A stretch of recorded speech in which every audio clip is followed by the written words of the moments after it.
بعجين واحد تحصلي على 5 أشكال مختلفة وأذواق مختلفة وكمية لا بأس بها، تحصلي حتى ل100 حبة من الحلويات. هكذا تهنّي. بسم الله والصلاة والسلام على سيدنا محمد أشرف المرسلين. واش راكم أخواتي؟ إن شاء الله تكونوا كامل بخير. جيتكم اليوم بهذه الوصفة الأكثر من رائعة، كل حلوة مخيرة على الأخرى، وبعجين واحد تهنّي تسلكي كلشي على خطرة. هكذا يعني نعطيك فكرة وانتي تقدري يعني تغيري في الأشكال. نتمنى حبيباتي تدعموني فقط بلايك هكذا حتى يوصل الفيديو لأكبر عدد المشتركات، وأيضا تعليق. واللي مازال ما اشتركت في القناة انضمي لعائلتنا، مرحبا بك. هنا كيما راكم تشوفوا الأشكال مختلفة، درت شكل دائري، لهليلات لهذه الوصفة يعني ما نستغناش عليها. هذو كامل بعجين واحد.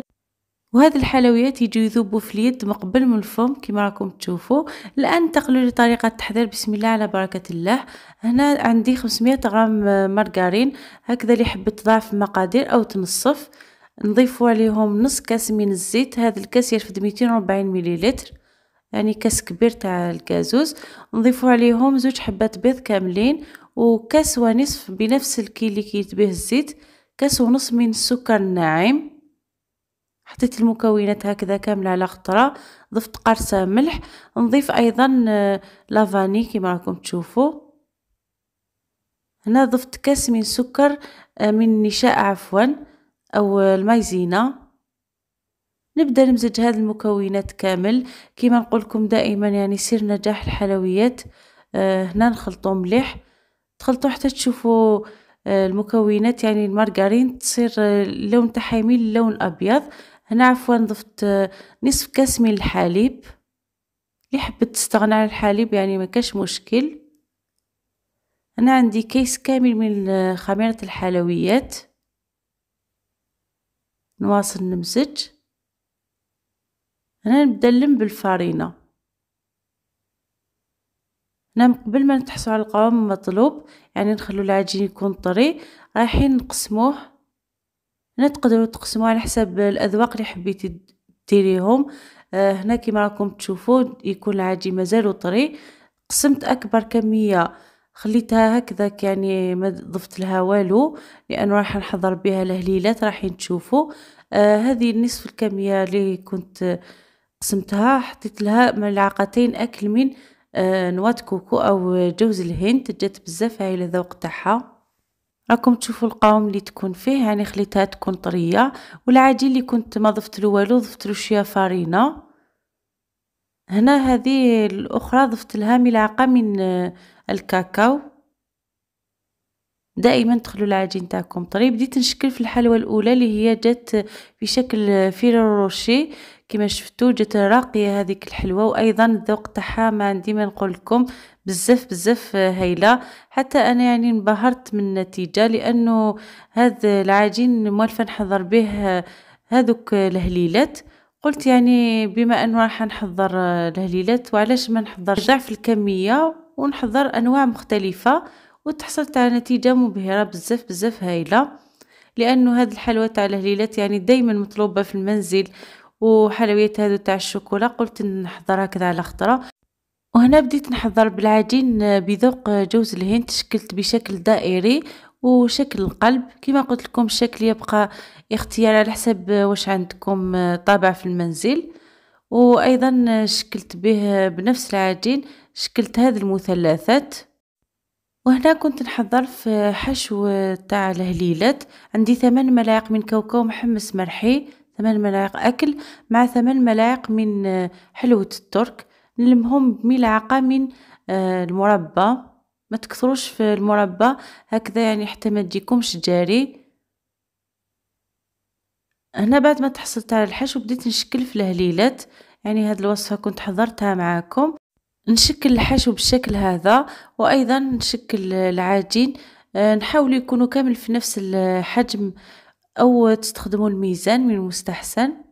أنا موالفة نحضروا هكذا، يعني نحاول نحضرهم كامل في نفس الحجم، سواء الحشو أو العجين. التشكيل تاعهم ساهل، شوفوا يعني مهما كان العجين يتفتت ولا يتقطع، يعني ما تخوفوش كامل منه. تشكلوهم هكذا تحصلوا على الشكل هذا. واصلت شكلتهم كامل. الهليلات تحصلوا على حوالي 35 إلى 40 حبة على حسب الحجم تاعهم. كما شفتوا حضرت النصف تاع الكمية تاع العجين. هنا ثقبتهم هكذا بالإبرة في الوسط، نحطهم في الفرن حتى يطيبوا في وسط الفرن. خليتهم يحمروا شويه من الأسفل. هنا جزء من كمية الحلويات، يعني هنا مازال ما كملت كامل. حاولت يعني نطيب كمية حتى نكمل الفيديو نحطه لكم. راكم تشوفوا يعني مبقاش بزاف للعيد. هنا بديت يعني نكمل الحلوى نطليها بالشوكولا. كل وحده يعني تطليها بالشوكولا اللي حبت، او يعني كيما حبت. كيما انا هنايا هاد الكريات درتهم في شكل فيرو روشي، لذلك ضفت الكاوكاو للشوكولا. هنا كنت ذوبت شوكولا في حمام مائي، شوكولا بالحليب، وكنت وجدت هذو تاع فيرو روشي. وعيد مبارك. هنا تاع الأهرامات أو المثلثات، يعني هذا الشكل لصقتهم هكذا بشوكولا ليطالي. تقدروا تلصقوه بواش حبيتو، كريمة الزبدة أو نفس الشيء درت بهذا الكلاصاج. تزيين دائما يبقى اختياري. أيضا هذو تاع بذوق جوز الهند ما حبيتش نحط لهم شوكولا، لصقتهم بالمربى كيما راكم تشوفوا. هنا أيضا عندي شوكولا بيضاء كنت ذوبتها في حمام مائي، ضفت لها 2 ملاعق أكل من الكاوكاو، وبديت نقلاصي الحلوى تاعي بالشكل هذا. يعني درت بذوق الشوكولا وجوز الهند. اللي حبت يعني دير أذواق أخرى، ولكن أنا ما حبيتش ندير هذوك الملونات، أو درت هكذا بالكاكاو وجوز الهند. وجاوت يعني كل وحدة والذوق تاعها، يعني كل وحدة ما تقولوش كامل أنه العجين نفسه. وهنا بديت نزين هاد الهليلات بالشكل هذا. درت نص تاع الشوكولا ونص دهنتو بالمربى، نحط له كاوكاو محمص مرحي. بزاف هايلين هاد الهليلات، لازم يعني يكونوا في العيد ضروري. شوفوا الشكل تاعها راقي وبزاف هايله شكلا ومذاقا. هذو هما يعني الاشكال اللي حضرتهم وقدمتهم هكذا في بلاطو. كما قلت لكم تحصلوا حتى ل100 حبه. اللي حبت نصف المقادير تحضر 250 غرام مارغرين، او اللي حبت تضاعف دير مباشره كيلو من المارغرين وتضاعف كامل المقادير. شوفوا يعني جات بزاف هايله. الشكل تاعها كما يقولوا يعني العين تاكل من قبل من الفم.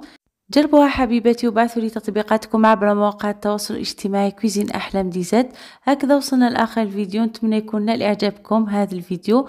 دمتم في رعاية الله وحفظه، أحبكم في الله، وإلى اللقاء في فيديوهات ووصفات أخرى إن شاء الله.